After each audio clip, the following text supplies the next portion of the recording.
No, evidentemente trataremos de retomar el contacto.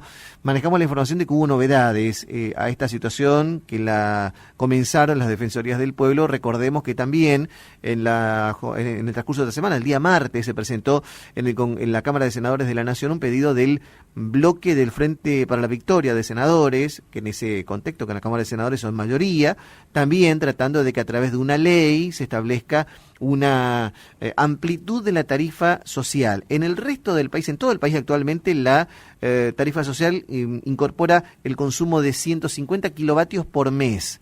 Ocurre que en otras regiones, donde por ejemplo tienen gas domiciliario, pueden utilizar como fuente de energía el gas para muchos de los consumos.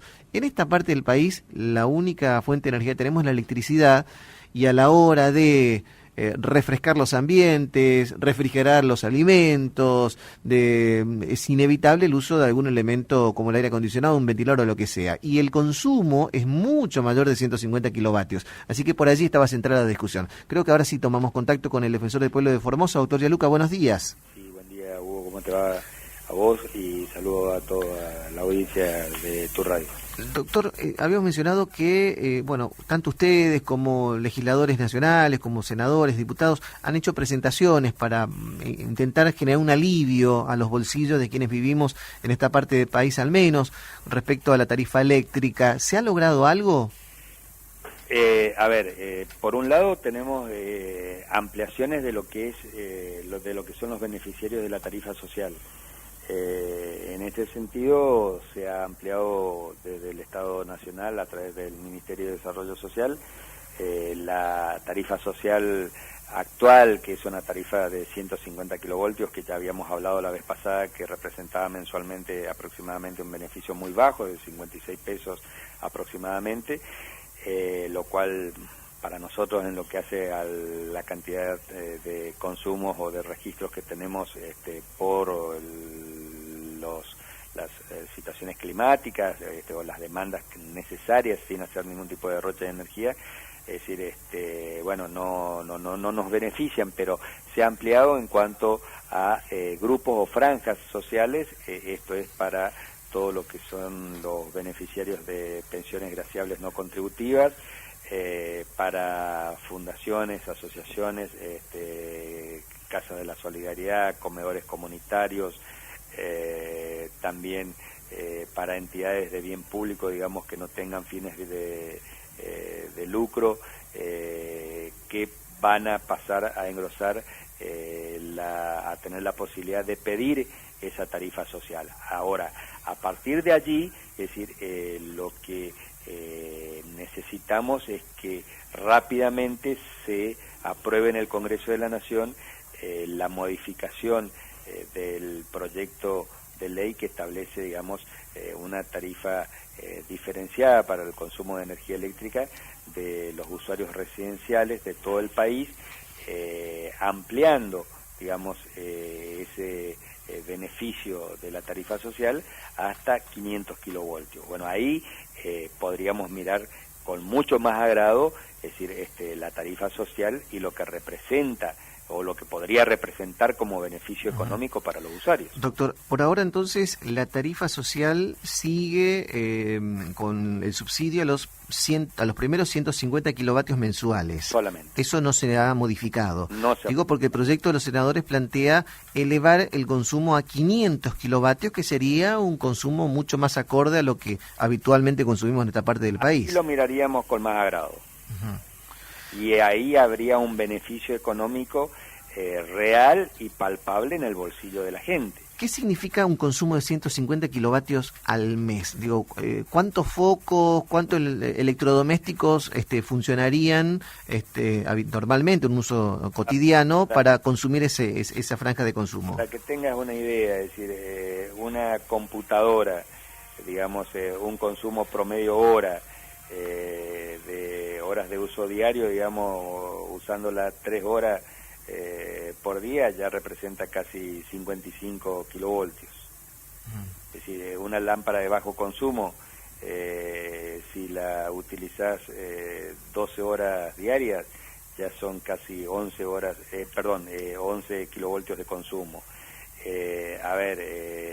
No hablemos de... Una heladera, por ejemplo. Una heladera, es decir, una heladera y aproximadamente, una heladera está permanentemente enchufada, es decir, pero sacándola por horas de consumo diario, 12 horas, y ya estamos en valores diarios de consumo, es decir, de 81 kilovoltios. 81 kilovoltios diarios. Sí, y ahí multiplicarlo por 30. O sea que esa franja de 150 kilovatios no nos permite tener enchufado una heladera todo el día. No. O sea, nos daría como 2 días al mes. No me preguntes por un aire acondicionado, tampoco por... Imposible. Bueno, a eso es lo que apunta, decíamos, ustedes han sido quizás los primeros, después también se sumaron otras Defensorías del Pueblo y se ha logrado consensuar un reclamo entre todas las provincias, al menos del norte, que lo habían hecho, si no recuerdo mal, hace ya más de un mes, ya perdí la cuenta. ¿Obtuvieron en algún momento respuestas del Gobierno Nacional a este pedido? A lo que es la ampliación de la tarifa social, bueno, sí, la respuesta la hemos tenido, pero es decir, lo que pujamos y lo que queremos es por un lado, la ampliación de la elevación del monto de la tarifa social o una tarifa eléctrica diferenciada y la flexibilización de los requisitos. Es decir, volvamos a insistir en que hay, muchos usuarios de capital y del interior provincial que no pueden ser beneficiarios de la tarifa social porque hay requisitos, que se lo impiden. Seguro. Y esta situación podría modificarse, más allá de que el Gobierno Nacional no lo quiera hacer, si finalmente el Congreso aprueba estas modificaciones en el proyecto que se ha presentado, esto sería de aplicación inmediata. Obvio, es decir, porque en esto se modifica, la normativa es una ley, que inmediatamente tiene no solamente un rango superior sobre una resolución del Ministerio de Energía de Nación, sino que también está consensuada, por los distintos bloques políticos del Congreso. Y yo creo que en eso, es decir, se va a obtener esta tarifa diferencial de consumo para llegar por lo menos a tener 500 kilovoltios, de beneficio en la tarifa social. Suponemos que se va a aplicar el mismo criterio en cuanto a que los 150 kilovoltios de consumo, no implica ninguna erogación por parte del usuario para, el proyecto dice para todo el país, es decir, después podrá modificarse quizás en el Congreso en lo que hace a las regiones, que estamos teniendo mayores consumos de energía eléctrica, pero de cualquier forma, es decir, con 500 kilovoltios, es decir, como una especie de subsidio de tarifa social, donde no queden libres, de erogación por parte del usuario, es decir, ya es algo que realmente implica un beneficio que va a venir a morigerar los consumos de los que estuvimos hablando anteriormente. Seguro. Doctor, lo saco de este tema, lo llevo a otro tema también de candente actualidad en nuestra provincia y tiene que ver con un nuevo corte de ruta, uno más de los tantos que hemos tenido en todo este tiempo,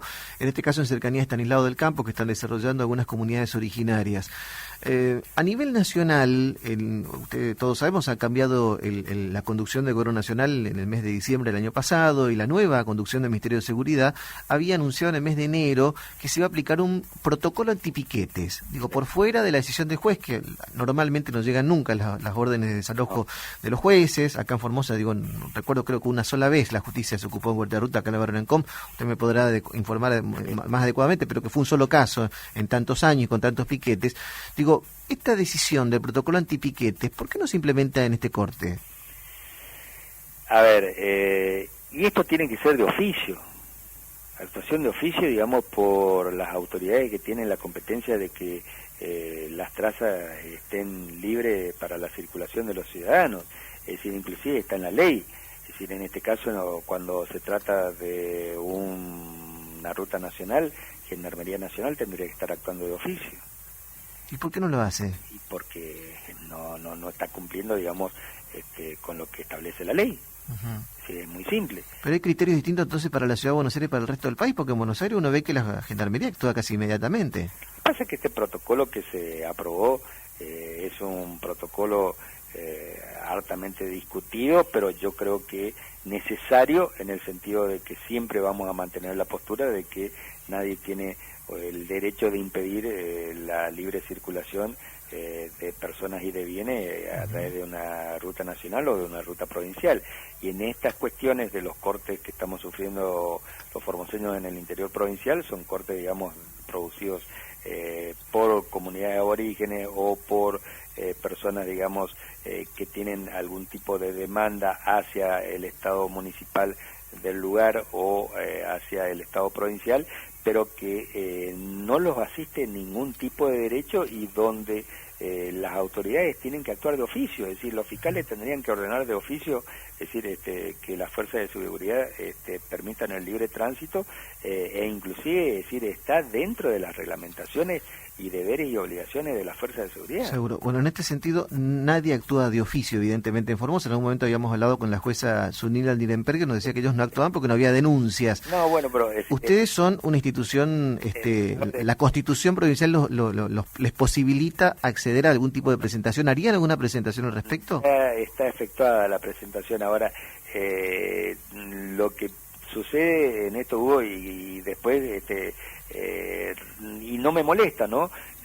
Como responsable de la institución, en el sentido de que, es decir, somos, digamos, también tenemos que garantizar la libertad y los derechos de las demás personas, pero tampoco, es decir, después que nos digan que aparecemos como denunciadores seriales de los cortes de ruta, digamos, o de los piquetes. Es decir, lo que no se entiende acá es que no existen derechos absolutos, es decir, nadie tiene el derecho absoluto de impedir el tránsito en una ruta nacional o provincial, ni siquiera de cortar media calzada o hacer el corte y levantarlo cada hora. Es decir, eso es totalmente ilegal y las personas tienen que ser inmediatamente identificadas por la justicia y responsabilizadas, porque el Código Penal establece y determina la responsabilidad correspondiente para estos ciudadanos. Es decir, eso es vivir, digamos, dentro de un sistema donde existen normativas ya preexistentes que establecen cuáles son los hechos, digamos, que están reñidos con la ley, las conductas reñidas con la ley, y cuáles son las autoridades que tienen que actuar de oficio. Es decir, después decir, bueno, si hay incumplimiento de deberes de funcionarios públicos, pero por supuesto que lo existen. Seguro. Doctor, le agradecemos estos minutos, ha sido muy amable. Muchas gracias. Por a vos, que tengamos buen día. La palabra del doctor José Leonardo Gianluca, defensor del pueblo de la provincia de Formosa.